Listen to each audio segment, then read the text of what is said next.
За та бүхэндээ энэ өдрийн мэндийг хүргэе. Сэтгцэн эрүүл мэндийн үндэсний төвийн зөвлөгөө мэдээллийн цаг маань эхэлж байна.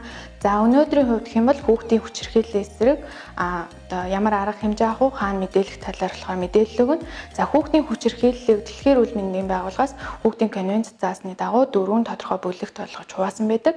За үүнд нь бие махбодын хүчирхийлэл, сэтгэл санааны хүчирхийлэл, бэлгийн хүчирхийлэл, үл хайхрах хүчирхийлэл гэсэн 4 бүлэгт хувааж үздэг. За бие махбодын хүчирхийлэл гэдэг нь болохоор тухайн хүүхдэд одоо хүүхдийг өөрийнхөө эрхшээлд байлгахыг шаардсан, тулган шаардсан, за хүчээр ямар нэгэн байдлаар хариу арга хэмжээ авж байгаа энэ үйлдэлийг болохоор эхэлж идэг. За үүнд нь болохоор тухайн хүүхдийг гараар болон эд зүйлээр цохих, за зодох, өшөглөх, за тэгээ чимхэх, одоо дээрээс нь нэмээд хазах, хайрах, за тэгээд хордуулах зэрэг үйлдэлүүдийг нь болохоор бие махбодын хүчирхийлэл гэж нэрлэж байдаг.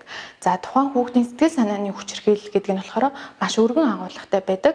За үүнд нь тухайн хүүхдэд нэр шошго өгөх түүгээрээ одоо шоолох, доромжлох, за гоочлох, за тэгээ хайрлахгүй байх, тухайн хүүхдийн хийж чадахгүй зүйлийг нь хийхийг шаардах зэрэг нь болохоор сэтгэл санааны хүчирхийллүүдийг үүсгэж идэг байгаа. За бэлгийн хүчирхийлэл гэдэг нь болохоор тухайн хүүхдийн бэлгийн одоо халдшгүй байдалд нь халдах, эрх чөлөөг нь болохоор хязгаарлах зэрэг нь болохоор тухайн хүүхдийн бэлгийн хүчирхийлэлд ордог. Үүнд нь болохоор тухайн хүүхдийг санаатаагаар одоо бэлгийн хүчирхийлэлд орохыг завдах, бэлгийн хүчирхийлэлд орох, за дээрээс нь нэмээд одоо буруу зан үйлийг хийхэд болохоор шаардах зэрэг нь болохоор бэлгийн хүчирхийлэлд ордог. За тэгээд энэ бэлгийн хүчирхийлэл нь маш хоруу чанар ихтэй, тухайн хүүхдэд сэтгэл санааны болон төрхүүлийн маш хүчтэй хариу урвал өөрчлөлтүүдийг өгж идэг байгаа.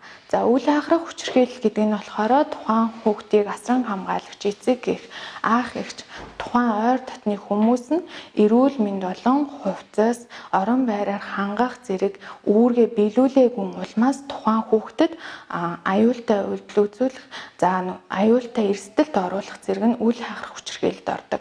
За тэгээд мэдээж хайртай хүмүүс нь хайрлахгүй байх, анхаарал тавихгүй байх зэрэг нь үл хайхрах хүчирхийлэлд ордог байгаа.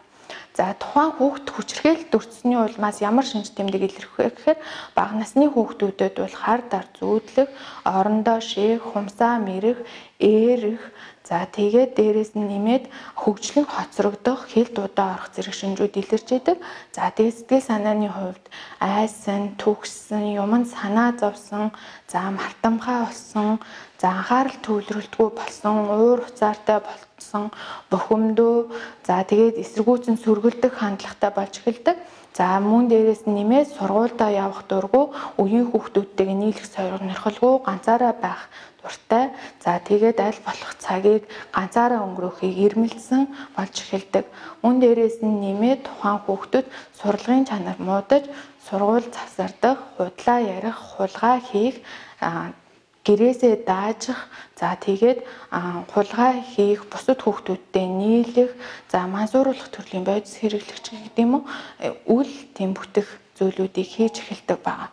Тэгэхээр энэ талаар тухайн одоо сургууль хүмүүжүүлэгч, багш, эмнэлгийн мэрэгжилтэн, за тэгээд тодорхой хүүхдтэй харьцдаг албан байгууллагууд зэрэг нь тухайн зүйлийг одоо хүүхдийн биед гарсан одоо сойрвч гэдэг юм уу, шарах зэргийг нь үндэслэж харах нэгт, хоёрд гэх юм бол сэтгэл хөдлөлийн болон төрхүүлийн хувьд ямар өөрчлөлт гарч байгаа, сургуульдаа явах дургүй байгаа юу, хичээл хийх сонирхолтой байна уу, за одоо нөгөө нэг сэтгэл хөдлөлөөс хувьд өөрчлөлт гарч байгаа тэр шинжүүдийг нь ажиглаад энэ хүчирхийлэлтэй ямар нэгэн холбоотой юу, түүний энэ гарч байгаа өөрчлөлтүүд нь хүчирхийллийн шалтгаан мөн үү гэдгээс нь хамаарат хэрвээ энэ хүчирхийлэл гэсэн үзэж байгаа бол тодорхой албан байгууллагуудад мэдээлж авах шаардлагатай.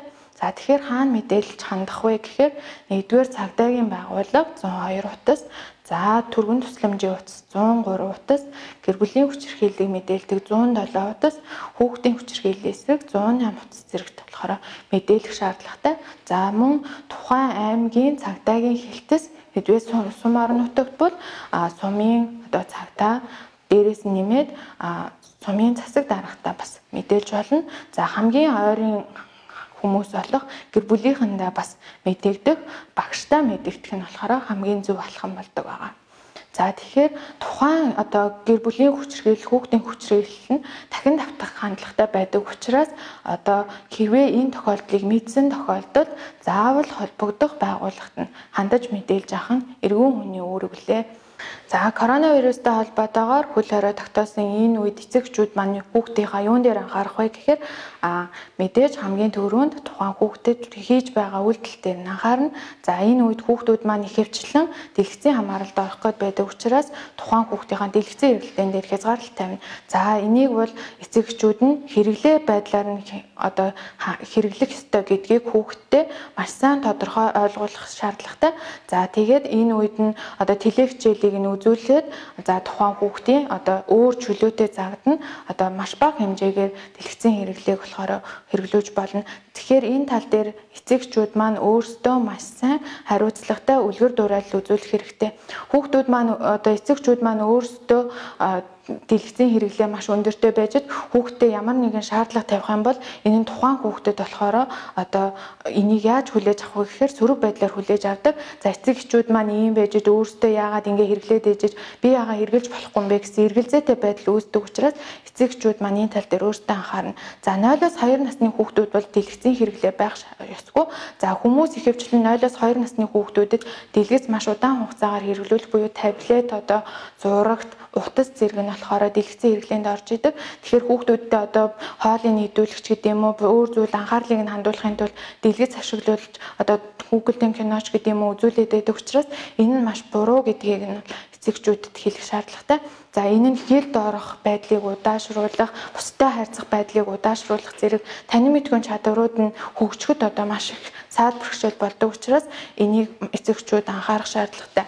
За 2-оос дээш насны буюу бага насны хүүхдүүдэд 2-оос 6 насны хүүхдүүдэд тухайн хүүхэд маань 1 цаг орчим одоо дэлгэцийн хэрэглээ байж болно гэж үздэг тохирсон. За тэгэхээр энэ хүүхдэд яаж үзүүлэх вэ гэхээр 30 минут үзүүлээд 15 минут завсарлах байдлаар 1 цагийн хэрэглээтэй байж болно. За тэгээд 12-оос дээш насны одоо 16 насны хүүхдүүдэд болохоор 2 цагийн хэрэглээг хүлээн зөвшөөрдөг. За энэ нь 30 минут үзээд мөн 15 минут завсарлах шаардлагатай байдаг. Удаан дэлгэц ширтэх нь нүдний хараанд муу нөлөөдөгөөс гадна тухайн хүүхдийн одоо танин мэдгүн чадваруудыг бууруулж идэг байгаа. Энэ тал дээр эцэгчүүд маань маш сайн анхаарна. За хүүхдүүдэд ямар анхаарал тавих вэ гэхээр энэ цаг үед маш хэрэгтэй сэтгэл зүйн дэмжлэгийг үзүүлж авах шаардлагатай. Тэгэхээр энэ үед хүүхдүүд маань харилцааны хэрэгцээнд хязгаарлагддаг учраас бага насны хүүхдүүдэд одоо маш сайн харилцан тоглох, эсвэл тоглоомоор тоглох. За тэгээ өсвөр насны хүүхдүүдтэй маш сайн ярилцах хэрэгцээтэй байдаг. Тэгэхээр тухайн хүүхдтэйгээ өөрийнх нь одоо нүдний түвшинд очиод одоо анхаарлыг нь татаад тухайн хүүхдтэй болохоор хэлэх гэж байгаа зүйлээ тайлбарлаад түүнийг хэлж ойлгуулж ивэл хүүхдүүд маань маш сайн ойлгож авдаг байгаа шүү.